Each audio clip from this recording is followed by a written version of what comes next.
The watch on a forgotten road. The dog should not have survived the night. He lay stretched across the slick pavement of a mountain road few people remembered using anymore, rain washing over him as fog crept low and heavy, pressing in like the world itself was trying to quiet his final moments. His breathing came in shallow, uneven pulls. Blood seeped from torn flesh and blended with mud and oil. Yet even in that broken state, he did not surrender his post. His eyes, dark, alert, and unwavering, were fixed on the small bundle near his paws. He was supposed to disappear there without witnesses. Another body claimed by weather and distance. Another truth erased before it ever reached daylight. The road curved through the Blue Ridge Mountains just outside Asheville, narrow and treacherous after rain. That night, autumn had turned the asphalt into a mirror of black glass. Fog rolled down the slopes in slow waves, swallowing sound and light, making the world feel reduced to whatever existed within the reach of headlights. Luke Carter drove through it in silence. Both hands rested firmly on the steering wheel, but steadiness was only an illusion. Inside, everything felt loose and unmoored. At 38, Luke carried himself like a man older than his years, broad shoulders drawn slightly forward, as if bracing for an impact that might still come. His jaw was square and rough with dark stubble. His hair cut short and practical, gray already threading through the brown at his temples. A crooked nose hinted at old breaks that had never healed quite right. Most people noticed his eyes first. Steel blue and sharp, they had once scanned horizons and doorways for danger without conscious thought. Tonight, they were dulled. Not by exhaustion alone, but by something heavier that had settled in since the war ended. Luke had been a Navy SEAL once, recently discharged, officially adjusting. In reality, the quiet after service had been louder than gunfire. He had come to North Carolina because it was far from the ocean, far from bases and familiar faces, far from questions he didn't know how to answer. Asheville offered mountains instead of waves, rain instead of salt, strangers who didn't ask what the scars meant or where they came from. His rented house sat on the edge of town, chosen not for comfort but for isolation. Luke told himself this drive was just another way to pass time, another stretch of road between him and memories he refused to name. Then the headlights caught movement. Something large staggered into view, then collapsed. Luke's foot slammed the brake before his mind had time to catch up. The car skidded slightly on the wet asphalt, tires protesting, before stopping just short of the shape in the road. His pulse spiked hard and fast, an old reflex snapping awake like muscle memory never truly lost. There, illuminated by the beams, lay a German shepherd. The dog was big, close to 70 pounds, with the classic black and tan coat now soaked nearly black by rain and dirt. One ear lay flattened against his head while the other twitched weakly, as if still listening for a command that hadn't come yet. His chest rose and fell too quickly, breath rasping, and dark red stained the fur along his left shoulder. He wasn't young, 6, maybe 7 years old, past his prime but not finished. There was a gravity to the way he held himself, even broken, like something that had once known exactly who it was and where it belonged. Luke opened the car door and stepped out. His boots splashed softly as they met the road. The dog's head lifted an inch. Teeth flashed in a low, exhausted warning. "Easy," Luke murmured, the words slipping out in the calm, steady tone he had once used on frightened men and dangerous equipment alike. Not feral, not wild. He stopped several feet away, reading posture, breathing, intent. The dog growled again, then shifted with visible pain, angling his body toward the edge of the road. That was when Luke saw it. Near the dog's front paws lay a small object wrapped in dirty orange fabric, the kind worn by construction crews or road workers. A corner of something hard protruded from the cloth. A scuffed, cracked waterproof USB drive. The dog pressed closer to it, ribs trembling with effort, eyes locked on Luke's face. Something tightened in Luke's chest. He recognized that look. He had seen it in mirrors, in young men bleeding under foreign skies. The look of someone who believed their duty wasn't finished yet, no matter the cost. Kneeling slowly, Luke noticed the collar around the dog's neck. Heavy-duty, tactical, scratched and torn, but unmistakable. This wasn't a stray. This was a working dog. Trained, loyal, used hard and left in the rain. Luke swallowed. For months he had told himself he was done. With responsibility, with missions that followed you home and lived in your bones. Yet here it was, breathing pain into the cold night, refusing to abandon what it guarded. "I know," Luke said quietly, more to himself than to the dog. "You're still on watch." The growl faded into a strained huff. The dog's legs shook, then finally gave. His head hit the road with a dull sound, but his eyes stayed open. Luke moved. He shrugged off his jacket and slid it across the asphalt, easing it under the dog's chest to keep him warm. His hands were firm but careful. The dog flinched once, then stilled, as if recognizing the language of care. Luke picked up the orange-wrapped object and slipped it into his pocket, fully aware that whatever it contained had mattered enough for blood to be spilled over it. Rain continued to fall, steady, indifferent. Luke Carter, who had spent months convincing himself he had nothing left to give, stood on a forgotten mountain road with a dying German shepherd and felt the unmistakable weight of purpose settle back onto his shoulders. He didn't know the dog's name. He didn't know what truth hid inside that small piece of plastic. He only knew this. Some lines, once crossed, could not be uncrossed. Some promises did not need words. Carefully, straining under the unfamiliar weight, he lifted the dog and carried him toward the car. Behind them, the fog closed in again, and rain followed Luke all the way down the mountain, tapping softly against the roof, as if reminding him that turning back was no longer an option. When truth refuses to stay buried. The German shepherd lay stretched across the back seat, resting on Luke's jacket, his breathing shallow but steady. Amber-brown eyes remained half open, tracking the rhythm of the road, alert to every vibration of the car. Luke drove with one hand on the wheel now, the other resting close to the dog's flank. Not touching, just near enough to feel the warmth of a living presence that refused to surrender. He told himself he was doing this because it was the right thing to do. He did not admit how much he needed the sound of that breathing in the darkness. Luke's rental house sat at the edge of Asheville, tucked beneath tall maples that rattled softly in the rain. It was a modest place, weathered and quiet, chosen for its isolation rather than comfort. Inside, the rooms were sparse, furniture arranged like a temporary outpost instead of a home. Carrying the dog inside was harder than Luke expected. His muscles protested under the weight, not from strain, but from unfamiliar purpose. He laid the shepherd carefully on a thick towel near the fireplace and knelt beside him. Under better light, the injuries told their story. A deep wound near the shoulder, likely from a violent impact rather than a blade. Older scars crisscrossed beneath the fur, pale and deliberate, mapping years of service. The dog tried to lift his head, failed, and released a low sound that wasn't a whine or a growl, but something caught between endurance and pain. "I've got you," Luke said quietly.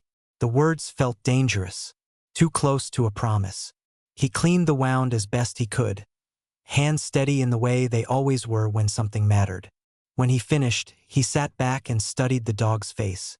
Intelligent, seasoned, the muzzle darkened by age, teeth worn but strong. Not young, not finished. Luke reached into his pocket and placed the orange-wrapped object on the table. He didn't open it yet. Experience had taught him that information was like a weapon, useful only when you were prepared to carry it.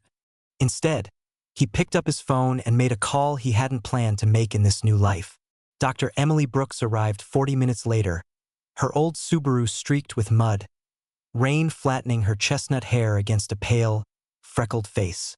She was in her mid-30s, lean from long days on her feet, with sharp green eyes that missed little. Jeans, boots, a faded jacket, practical choices worn with calm confidence, shaped by years of treating animals that couldn't explain their pain. She knelt beside the dog and rolled up her sleeves.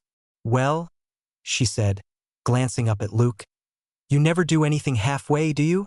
Luke gave a brief, humorless smile. He was in the road. Emily examined the wound carefully, fingers precise and gentle. "He's tough," she said, And lucky. Another hour out there and we'd be having a very different conversation. The dog watched her closely but didn't resist, body tense with pain and discipline. This isn't a local law enforcement dog, Emily added, nodding at the collar. I'd remember him. Can you save him? Luke asked. The question carried too much history. Emily met his eyes, her expression serious. I can stabilize him. Surgery tomorrow if he makes it through the night. But he'll need quiet. And someone he trusts. As if on cue, the shepherd shifted, brushing his nose against Luke's knee. Luke stiffened, then stayed still. Something unfamiliar loosened in his chest. Emily finished bandaging and stood. He needs a name, she said lightly. Even if it's temporary. Luke looked down at the dog. The stare that met his was unwavering, steady as a compass needle. Ranger, Luke said. The name settled into place, solid and sure. Ranger's ears twitched. After Emily left, the house felt different. Not full, but no longer empty. Luke sat at the table and finally unwrapped the object. Inside was the USB drive, scratched but intact. He plugged it into his laptop. One file appeared. The video was short, shaky. A man bound to a chair, wearing a reflective vest, fear sharp in his voice as he warned anyone who might see it not to trust the local sheriff. The recording ended abruptly, the sound of a struggle cutting the image to black. Luke closed the laptop slowly. Across the room, Ranger watched him, eyes bright despite the pain. It wasn't coincidence. Whatever had happened to the man in that video had happened to this dog, too. And now both had found their way to him. Luke had spent months telling himself he was finished, that he had left that life behind. But some battles didn't end just because you walked away. He sat down on the floor beside Ranger, back against the wall, close enough that their shoulders nearly touched. Outside, the rain softened.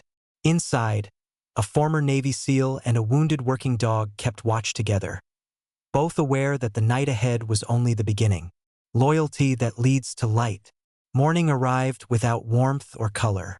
Gray light pressed against the windows, flattening time into something heavy and still. Luke Carter had not slept. He sat at the kitchen table with a mug of coffee gone cold between his hands, listening to the steady, deliberate rhythm of Ranger's breathing from the living room. The dog lay on his side, bandaged, shoulder rising and falling with disciplined restraint. His eyes were half closed but never fully surrendered. It was the kind of rest learned in dangerous places, alert even in stillness. Luke knew it well. He crossed the room quietly and checked the bandages, adjusted the blanket. Ranger's tail thumped once against the floor, weak but intentional. Luke allowed himself a thin smile. Still here, he murmured to the dog and to himself. Back at the table, Luke opened the laptop again. The video had not changed overnight, but his understanding of it had. He watched more carefully this time, not for the fear in the man's voice, but for details. The echo of a large enclosed space, the low hum of machinery, the damp smell that seemed to bleed through the screen. Wood, oil, something industrial and wrong. He paused the frame where the man turned his head. A narrow scar traced his jaw. His eyes held exhaustion and resolve in equal measure. That look didn't belong to criminals. Luke knew then he couldn't do this alone. He scrolled through his phone and stopped on a name he hadn't touched in nearly 3 years. Ethan Hayes answered on the third ring. You don't call unless it matters, Ethan said, his voice rough with sleep and suspicion. It matters, Luke replied. An hour later, Ethan stood in the doorway, rain on his jacket, fog clinging to his glasses. At 40, he still carried himself like a man who trusted data more than people. Lean, sharp-featured, eyes always searching for patterns. Once Navy intelligence, now cybersecurity, Ethan had learned the cost of misplaced trust the hard way. His gaze moved from Luke's rigid posture to the wounded German shepherd, then to the paused image on the laptop. You always did attract trouble, he muttered without judgment. He crouched near Ranger, studying him. That dog's seen work, he said quietly. More than either of us. Ranger lifted his head just enough to meet Ethan's eyes, then settled back down, satisfied. They worked side by side. Ethan pulled data from the USB with practiced precision.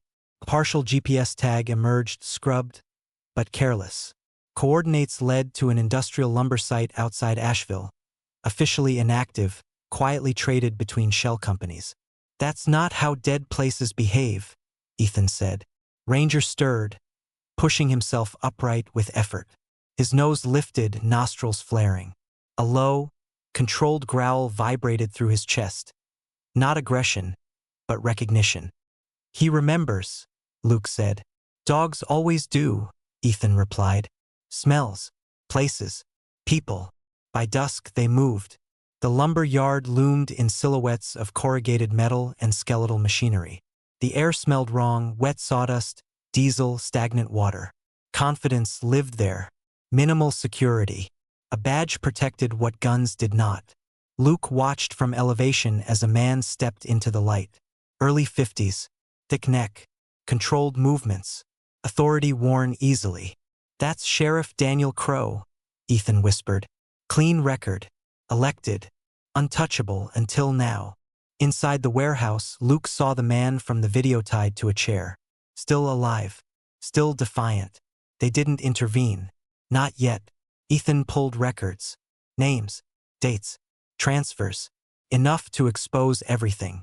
They left unseen. Back at the truck, Ranger pressed his head briefly against Luke's leg. A silent question. Soon, Luke said. Not tonight. Ranger accepted it, the patience of a veteran. By morning, the truth moved faster than fear. Federal agents arrived quietly. Warrants followed. Sheriff Crow's world collapsed without spectacle. The man from the video, Michael Turner, was brought out alive. When he saw Ranger, his knees gave way. You stayed, he whispered. Ranger leaned into him, eyes closing for a single, complete breath. Justice didn't roar. It settled. Days later, sunlight returned to the mountains. Luke stood on the porch with Ranger at his feet, watching steam rise from a chipped mug. Papers arrived soon after Ranger's retirement. Honorable. Final. Luke signed them without ceremony. The work that mattered was done. Weeks passed. Ranger healed. Luke learned how to stay. Mornings gained rhythm. Laughter returned, quietly at first, then without apology. On a clear afternoon, Luke tossed a worn ball across the yard. Ranger trotted after it, slower than he once would have, tail high, joy uncomplicated. He brought it back and dropped it at Luke's feet. Luke laughed. A full sound. Real. The mountains answered with wind. Two survivors stood in the light, no longer guarding secrets. Only the simple truth that loyalty can become love, and love can become home. Sometimes miracles arrive without thunder. Sometimes they come wounded, persistent, and faithful, asking only that we stay. And in staying, we are changed.